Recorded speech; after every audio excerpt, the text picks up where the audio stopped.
that's right, man. It sounds to DJ Ashy J. Right, let's just get this track on while we talk. I'd like to introduce you to my long-time friend and colleague in the music world, Mr. Nastaly. How we doing, sir? Yes, how you doing, Ash? You all right, mate? Good, man. It's good to have you on the show at last, my friend. Yeah, it's good to be here. It's good, man. Right, so where do we start? We have to start with the big news. The track with Roger Sanchez. Yeah. Wow, it's been up on iTunes now for the last couple of weeks. It's been up on iTunes. It came out originally on Beatport exclusively. Which was climbing the charts on Beatport. Yeah, it hit to number 11 in the charts. Just under the top 10. Just missed out on that top 10. But I remember the little sort of campaign you put out on Twitter and stuff. We was pushing Let's hard. get it out there. I retweeted a few bits, but number 11, still, that's all good, man. Listen, for me myself, that was a big achievement. Debut for me, track, really, wasn't it? It was a debut release with the Sanchez man. Roger Sanchez, yeah, that was something that come along by working with my pals Tough Love. Yes, we're going to get into them very soon. Yeah, he was a bit, Roger Sanchez, a bit of a legend, a bit of a hero to me. And to be able to big name. Yeah, to be able to get thrown into that and work alongside him. And he's such a nice guy, so humble. Cool dude, yeah. Unbelievably cool. Right. You'll meet. Maybe before we get into the Roger Sanchez track, let's talk about your beginnings, your roots. Obviously, we're going to talk about the Tough Love tracks. We're going to get them on, but let's get them on and we'll talk about them off. Let's talk about your roots from musically. Where'd you come from? Well, do you know what? Musically, I mean. Musically, originally, I was an R&B singer as a child. And, I grew up listening to Boyz II Men and the Brightman Nights. And you've always been singing? Always, all my life. But, and then obviously the UK garage thing come along when I was like 12, 13 at high school and that. And everyone's starting to, spit bars, spit rhymes and that. And I thought, I can do this. What are you lot like? So I just started doing it. Went under the name of Lyrical Lee. What a silly name. When I think of that now. Of course, I remember. Oh, listen. We're going to go through all your AKs because you've had a couple. I've had a few. I've been around for a little bit, So, the UKG scene, early 90s, mid 90s, should I say, sorry. Yeah, and you thought, this is a bit of me. I like this sound. I'm singing. I'm into music. I think I can be an MC. Was that your thought process? Yeah, that was it. Do you know what? I just got so involved in it, I thought I'd just give it a go. And at first, I didn't think I was any good. It was just people telling me, you know what, you're all right, You're all right. And I thought, okay, maybe we can take this a little bit further. And at a young age, I got put on Pirate Station. Can we? We can. I was going to say, what stations did you do shows on back in the day? I started out on Bashment FM, which was 875. I was about 14 then. I was on there for a couple years. I met up with a guy called Blaze. He's DJing now, who happens to be DJ Blaze. Oh, right. So you're long-time friends with him, their brother, right? Listen, I didn't know that. He's the older brother, so I met him first. Big up DJ Blaze. He's out doing some things now. Right now, Blaze is doing bits as well. And he just happened to be SO Beats' older brother. So he's his older brother. He's his older brother. Right. So Blaze brought me in and said, listen, my brother makes tunes. Me and Stefan, SO Beats, we hit it off from the start. And we formed Urban Legends. I was just about to say, I remember you both, From then on, it just went, it went full circle. It was a steady pace back then. You was out doing your things as a duo, locally, West London and into town and stuff. We done everywhere, really. We done a whole host of pirate stations. We done abroad. We done Falaraki. We done Zante. We done all the islands. All the as you do. And then obviously... So where are we now? We're sort of late 90s now, are we? We're late 90s Early noughties, are we? Yeah, starting at 2000 in Falaraki, So we're at 2000 now. So you're kind of starting to see the decline of where UKG music. Well, not UKG music itself. The genre of UKG that we were doing was the old school stuff, the 4/4 stuff. You had your grime artists coming out. You had all that happening. Your Dizzy Rascals and Wileys and stuff. I wasn't no grime MC. So me and SO Beats, we stuck to our guns. We kept it old school garage. Your Todd Edwards. Your four to the floor. That original sound, not as grimy as kind of like where So Solid would go in. And all about the vibes. I know what you mean, right? Yeah, and we found that worked for us. So we was getting booked just playing that music strictly. So we didn't venture into the grime or nothing like that. But even behind the scenes, we were making stuff like that and just putting it out under different, Then obviously, Funky come along. The UK funky scene. So now we're sort of 2005, 2006 now, yeah? Yeah, it's UK funky scene, which, do you know what, for me... You recorded a couple of funky tracks. We did. I got a few dubs, I remember. Yeah, I've got them. I remember.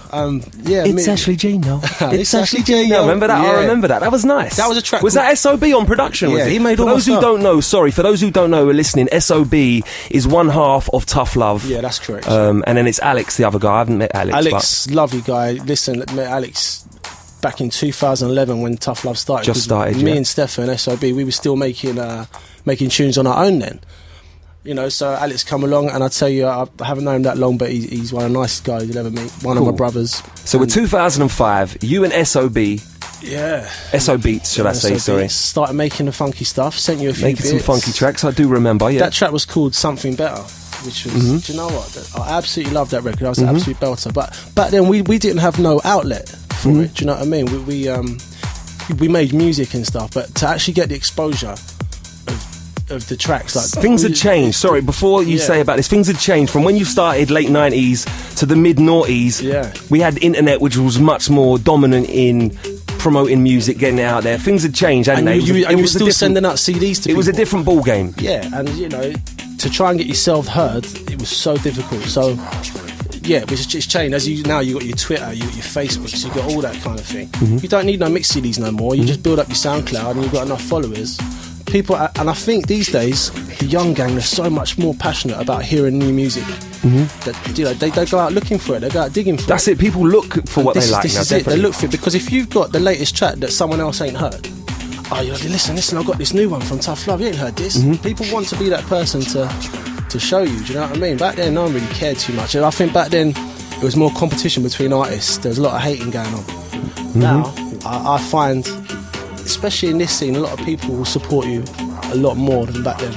Right. So, especially, you know, if you're likeable, you're nice for everyone else, help everyone else out, you get it back, you know? So, we had the funky tracks, we had the funky scene, which lasted a few years. Then, that was it. I didn't see or hear of you doing anything musically for 2-3 years. If I'll be honest with you, I kind of just got disheartened. I gave up with a lot of it, you know? I knew what I could do. For any reasons, other commitments, or what? You just sort of lost the love just got sick for and where you were tired going. of all the politics and the rubbish going on. People wanting to pay Behind the scenes. £150 for a gig and all that. Listen, like, and then asking you to sell the tickets for them and that. I'm worth a lot more than The that. whole Just not put that myself scene, out. especially when the house scene come back round again, it was like DJs were getting booked only if they could sell this amount of tickets. It's still happening. It's still happening now. I know, but right, I understand. So like that happened. You thought, right, you're going to give it a rest for a year or two, and then all of a sudden you've come back. You're singing on tracks with some big producers. Tell me, how did it? Obviously, look with the SOB link, but how did that come about? Did you go to Tough Love and say, right, guys, I need to sing on a track? How did it? How did it evolve? Do you know what it was? Steph and Alex had been playing on the circuit, the same sort of circuit for a while. They knew each other just from they're crossing paths a lot. So Tough Love hadn't been formed yet. Nah, right. so we're talking 2011. Right, 4 years ago. Yeah, and they're both playing the London circuits and that. And Alex and Steph, they play the same sound. So Alex and Steph said, look, let's just get in the studio one day. Got in the studio, they started making tunes, hitting it off, and I just happened to be there anyway, so I was there from the start.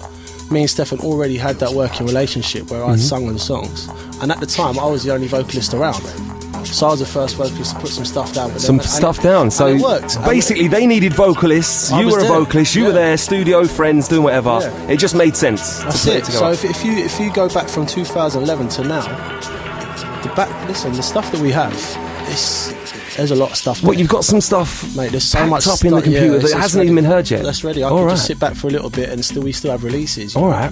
Well, I think we should get into a track. Let's get into a track. What one should we play firstly? Do you know you can play Spinning Rhythms from from the beginning EP, which is my first EP. All right. I produced that. So okay, what you want to tell us about a little bit more about that track? Spinning Rhythms. Boy, it was we probably made it about talking 2 years ago now, and I just come in with a quick vocal hook. That song was already the actual instrumental was already there, made. Well, the tune was already parts produced. of it were made. Yeah, we just had to be rearranged to fit your vocals or whatnot. We just had to make it sound a bit harder, and that slapped the vocal on, and Spinning Rhythms. It just come about. It was absolute belter. Right, so it's Wednesday afternoon here at We Are Bang. I'm Ashley J, in for Amanda Star drive time this week. She will be back on Monday, so don't worry, she hasn't disappeared. I thought she was out in Amsterdam, but she was in Rotterdam or somewhere like that on a show. So yeah, she's back. She's in the building somewhere, or I did see her in the Bang Towers somewhere earlier on, so she might pop in and say hello later on in the show. But we have house vocalists. Can we call you a house vocalist? Singer? Yeah, I'll say it's fair to artist, say that. Vocalist, house vocalist. Yeah, that's fine. Nastaly. I was going to call you one of your AKAs there, but let's talk about that quickly. Obviously, beforehand, coming through the garage days together, Lyrical Lee into lyrics with an X. When did that transition happen? Do you know what? That was just, it was crazy. Just the boys, really. The boys just sorted it to lyrics. When we say the boys, like Steph, your DJ, Steph, all them guys, they were just like, they just call me Lyrics for short. Lyrical Lyrics. Yeah, it makes sense. Makes sense. And then I thought, you know what, this Lyrical Lee thing's a bit childish. I don't like it very much. So I just adopted that as my time to mature. This is it. So I was about 15, 16 anyway, and I was doing the over 18 raves at that time. Lyrical Lee just, it weren't. The education in dances, the Greenford Halls. They were the under 18s one. Oh, sorry, what did you say? Over 18? I was doing the boulevards and the rock cafes and just that kind of thing, you know. So I couldn't really go in there with Lyrical Lee, just didn't run. But I felt more confident and I turned the corner in what I was doing under the name Lyrics, you know, where I incorporate my singing, my rhyming into the same thing. And then the dynamic between me and SO Beats was unbelievable at that point. We both matured into what we were doing, and I think we were ready to take it. You was happy where you was at. Mate, yeah. Right, so you stayed as Lyrics. I know, like we said earlier before the adverts, that you had a little break for a couple of years. That's right, yeah. Laid down the microphone, and then the Nastaly, because I remember, I don't know, I think I'd seen you, I think maybe we was on set at Electric Lounge or something in Uxbridge, and you said to me, oh yeah, watch this space, Ash, I'm changing my name or something, I can't remember. Yeah. Maybe I see it and I asked you, what's this, what's Nastaly? So what happened there? What happened was, we started doing the kind of music that we were making, myself and Tough Love. The vocals that we were doing, kind of gritty, kind of dirty vocals, right?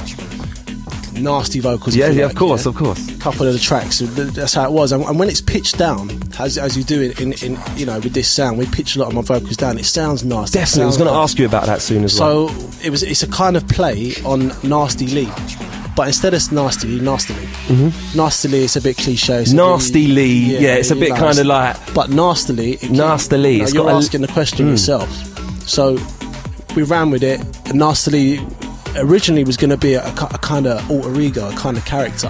What, like Beyonce's got Sasha or whatever her name is. If you want to compare me to that, and Jada's got Jada Funk. You know, it's like alter ego. I get it. So you know that was the initial plan, and I don't know. The more music we started doing, and the more vocals I started doing, this alter ego thing wasn't needed, and Nastaly stuck. I like it. I like it. When I first heard it, I sort of thought to myself, why is he changing his name? Because I was thinking you needed a new name. I was definitely thinking. Do you know the reason behind that? Because MC Lyrics, it's not going to cut it in this house. No, you're right. This is what I'm saying. I totally understood. This is the thing. It took me a day, and I thought, you know what? I think maybe I'd heard something. Maybe I heard. How long from you changing your name to Nastaly?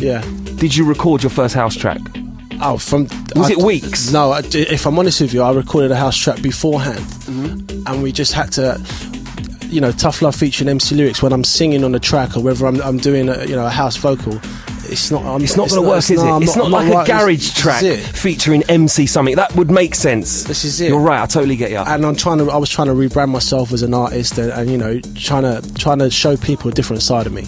So the Nastaly thing, the rebranding of myself, and the kind of music that I was making, it worked at the time, and it was all with help from Tough Love and that. And we sat down and we discussed it, and this is how we're going to do it. We're going to bring you through as Nastaly, and we all agreed.